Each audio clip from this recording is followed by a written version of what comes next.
बात बांग्लादेश की, जहां 5 अगस्त को तख्ता पलट के बाद हालात इतने खराब हुए कि शेख हसीना को अपने पद से इस्तीफा देकर हिंदुस्तान भागना पड़ा। इसके बाद बांग्लादेश में हिंदुओं के खिलाफ अत्याचार का दौर शुरू हुआ। उपद्रवी हिंदुओं के इलाके में घुस आए, लोगों को निशाना बनाने लगे।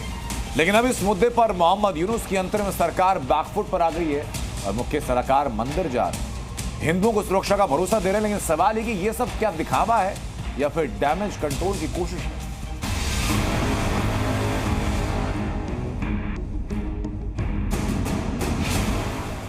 बांग्लादेश में बीते एक हफ्ते से जो हो रहा है उसका एक एक लाइव सबूत दुनिया के सामने है। पूरी दुनिया ने देखा कैसे बांग्लादेश में तख्ता पलट के बाद कट्टरपंथ हावी हुआ, मंदिरों को तोड़ा गया, हिंदुओं के घरों को जलाया गया, हिंदू महिलाओं पर अत्याचार हुए, देश के कई हिस्सों में हिंसा हुई। लेकिन अब बांग्लादेश की उभरती ताकतें बैकफुट पर हैं। क्राइसिस मैनेजमेंट के लिए अंतरिम सरकार के मुखिया को आगे किया गया है। खुद को लोकतंत्र का पैरोकार बताने वाला बांग्लादेश का नया पावर सेंटर अब अपनी इमेज पर लगे खून के धब्बों को साफ करने की कवायद में जुट गया है। बांग्लादेश में हिंदुओं के खिलाफ हो रही हिंसा का विरोध पूरी दुनिया में हुआ।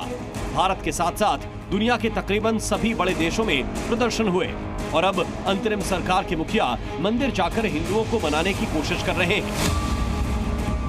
सभी नागरिकों को बांग्लादेशी बता रहे हैं, किसी भी तरह के विवाद से इनकार कर रहे हैं।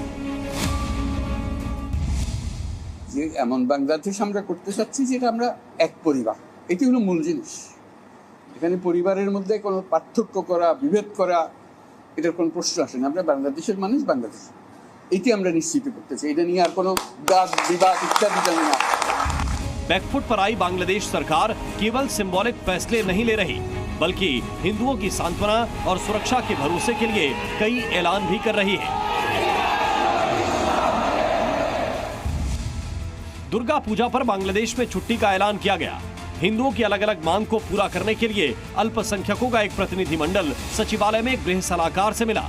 इस दौरान अंतरिम सरकार के गृह सलाहकार ने हिंदुओं की रक्षा करने में विफलता की बात कबूली, हिंदुओं से हाथ जोड़कर माफी भी मांगी। इतना ही नहीं, अंतरिम सरकार की तरफ से हिंसा का शिकार हुए लोगों की लिस्ट तैयार की जा रही है, जिन्हें आर्थिक मुआवजा देने का भी वादा किया गया है। बांग्लादेश में सेना और सरकार ऐसे ही बैकफुट पर नहीं आई है। दरअसल पूरी दुनिया में हिंदुओं के खिलाफ हिंसा को लेकर विरोध हो रहा था। सीएम योगी और हेमंता बिस्वा शर्मा इस पर चिंता जाहिर कर चुके थे। भारत के कई हिस्सों में बांग्लादेश में हो रहे अत्याचार के खिलाफ आवाजें उठ रही थी।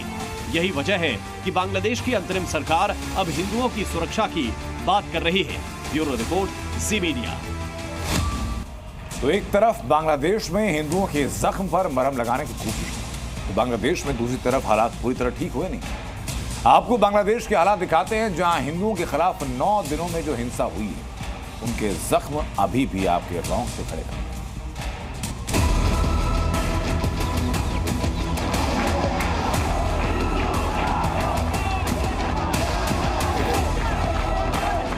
एक तरफ बांग्लादेश में नई सरकार और पूरा सिस्टम हिंदुओं के दर्द पर मरहम लगाने की कोशिश कर रहा है, तो वहीं दूसरी तरफ बांग्लादेश के हर हिस्से में हिंदुओं के खिलाफ हुए जुर्मों का जख्म अब भी ताजा है।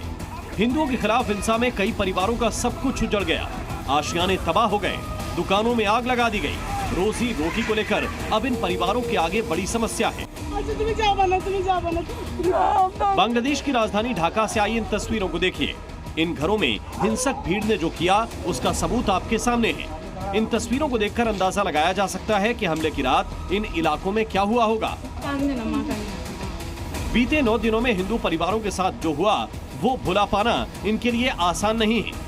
लोग एक दूसरे का सहारा बनकर खड़े हैं। मकान और मंदिरों को तोड़ दिया गया है और हर पल यहाँ के लोग खौफ के साए में हैं। बांग्लादेश में हिंसा का शिकार हुए हिंदुओं का दर्द जग जाहिर है, लेकिन हिंसा के बाद बांग्लादेश में इस्टेब्लिशमेंट की तरफ से अब हिंदू हितों को लेकर नया स्टैंड सामने आ रहा है। ऐसे में आने वाले दिनों में हालात कितने बदलेंगे, इसके लिए अभी थोड़ा इंतजार करना होगा।